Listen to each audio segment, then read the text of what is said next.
In digital Marathi, जनतेच्या हक्काचं व्यासपीठ। आयुक्त आहेत आणि हे आमच्या खड्ड्यांमध्ये बसलेले आहेत। हे महानगरपालिकेच्या आयुक्ताची टक्केवारी आहे। आता तरी खड्डे भरा, आम्ही देतो जनतेचे पैसे। पावसाळ्यात उल्हासनगर महापालिका क्षेत्रातील रस्त्यांची अवस्था अत्यंत दयनीय झाली आहे। शहरभर पसरलेल्या खड्ड्यांमुळे नागरिकांचे हाल होत आहेत। मागील अनेक वर्षांपासून उल्हासनगर महापालिका क्षेत्रातील रस्त्यांवरील खड्ड्यांची समस्या कायम आहे, परंतु महापालिका आयुक्त मात्र कागदी घोडे नाचवण्यात गुंतलेले आहेत। आयुक्तांच्या निष्क्रियतेचा विरोध करत आज प्रहार जनशक्ती पक्षाकडून उल्हासनगर कॅम्प 3 हिराघाट येथे आयुक्तांचे मुखवटे घालून धरणे आंदोलन करण्यात आले। प्रहार जनशक्ती पक्षाचे ठाणे जिल्हाध्यक्ष ॲडव्होकेट स्वप्नील पाटील, शहर अध्यक्ष प्रधान पाटील, श्याम भोईर, शरद पोळके, रुपेश शिकरे तसेच राष्ट्र कल्याण पार्टीचे महासचिव राहुल काटकर, शैलेश तिवारी, प्रवीण केसी, गौरव पठारे व इतरांनी या आंदोलनात सहभाग घेतला। तसेच या आंदोलनात पप्पू कालानी यांनी देखील आपली उपस्थिती दर्शवली।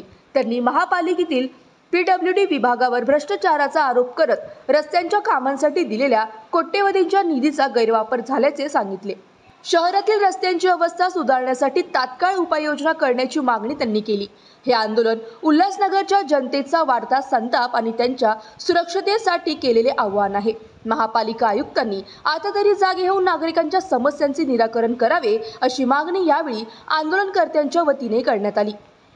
ऐसा है कि खड्डे से बृहन मुंबई जितनी महानगर पालिका है खड्डों से त्रस्त है, कोई इससे बचा नहीं है। लेकिन इसका प्रमाण उल्लासनगर में ज्यादातर देखने को मिलता है। कई लोगों ने उल्लासनगर में जान गंवा दी है और कई लोग घायल होते हैं, हॉस्पिटल के खर्चे बढ़ रहे हैं। ये सारी बातों को देखते हुए यहाँ पे आज निषेधात्मक आंदोलन किया जा रहा है कि शहर में खड्डा है कि खड्डे में शहर है। ये अपने आप में एक अनोखी पहचान बना रहा है उल्लासनगर महानगर पालिका। सिर्फ और सिर्फ कागजी घोड़े दौड़ाए जा रहे हैं, यहाँ पे काम बिल्कुल नहीं हो रहा है। ये सब बातों को लेके यहाँ पे धरना आंदोलन किया जा रहा है।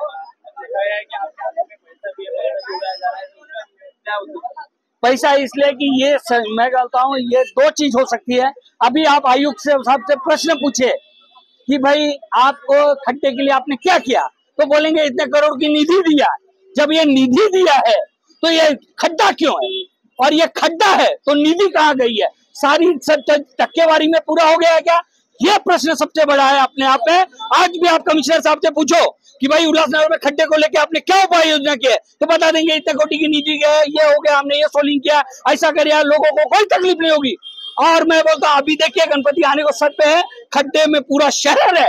मैं आयुक्त साहब से पूछना चाहता हूँ, जब आपने इतने करोड़ की निधि गई तो क्या आपके अधिकारी और ठेकेदार मिलकर ये पूरे निधि का बंदर बांट कर लिया है? जनता आज भी खड्डे से त्रस्त रहेगी क्या? ये मेरा सबसे बड़ा प्रश्न है। आने वाले समय में आपको इसका प्रश्न का जवाब देना पड़ेगा। ये तो निधि का अगर गैर वापर हुआ है तो क्या ऐसे लोग जेल में बैठेंगे? यह प्रश्न लेकर प्रहार जनशक्ति पार्टी और राष्ट्र कल्याण पार्टी रास्ते पे उतरी है। इसका जवाब आयुक्त ने देना चाहिए। क्यों नहीं देंगे? जनता के प्रश्न है, कब छूटेंगे लोग, खड्डे से निजात कब पाएंगे? ये सारे प्रश्नों को लेके हम लोग यहाँ पे आंदोलन पर बैठे हैं। आने वाले समय में ये प्रश्न नहीं छूटते हैं तो तीव्र आंदोलन लेंगे। इसकी दखल उल्लासनगर महानगर पालिका ने लेनी चाहिए। जय हिंद, जय महाराष्ट्र। एकंदरीत आज देश अमृत महोत्सव साजरा करतोय, पण तरी देखील अद्यापपर्यंत उल्हासनगर शहर हे खड्ड्यांपासून स्वतंत्र नाही झालेलं आहे। खड्ड्यांपासून स्वतंत्र मिळावं याच्यासाठी हा निषेध आहे। उल्हासनगर महानगरपालिका आयुक्त झाले, बाकीचे अधिकारी झाले, फक्त टक्केवारी अधिकाऱ्यांची, त्यांच्यामध्ये हे लोक पुढे झालेले आहेत।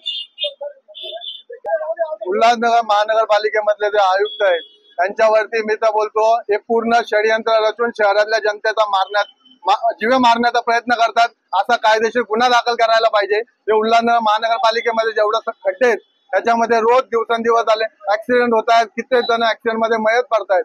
यांच्यावरती कायदेशीर गुन्हे दाखल करायला पाहिजे।